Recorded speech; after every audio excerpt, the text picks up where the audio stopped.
Devia ser el cas de la Paula, ens escriu, ens diu: fa 2 anys em vaig divorciar i la sentència em va donar a mi la casa, la propietat. La hipoteca sempre l'he pagada jo i ara la paga la meva àvia.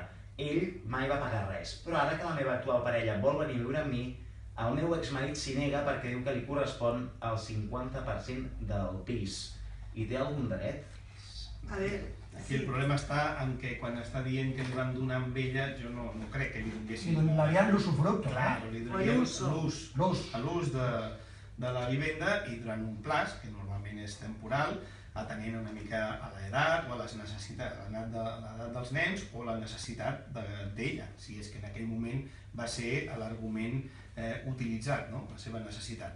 Però en definitiva el que sí que està clar és que aquesta senyora pot posar una reclamació per totes les quotes d'hipoteca que no ha pagat el marit. Que ha tingut molt de morro, perquè l'ha pagat ella, o l'ha pagat fins i tot la seva àvia, i ara aquest senyor reclama el 50% del pis, que segurament tindrà dret, però sempre quan ell també hagi pagat la meitat de les quotes d'hipoteca. Descontada esas cuotas, el 50% que le correspondía. El que sí és veritat és que si ella vol anar a viure allà amb la seva nova parella i tal, l'altre podria començar a posar problemes, però evidentment també tindrà que fer-ho a través d'un procediment judicial que ja pugui cancel·lar aquell dret que li van atorgar en el seu moment a la sentència, quan li van donar a l'ús de la vivenda. Y también es un buen momento para negociar el reparto del bien, ¿no? Es decir, que en aquellos casos en que ya no hay hijos, que ya no te ata nada, llega un momento que si hay un bien que nos está causando esos problemas, más vale afrontarlo, solucionarlo, pagar la mitad, intentar conseguir una hipoteca, lo que haga falta y liberarnos de problemas, que la vida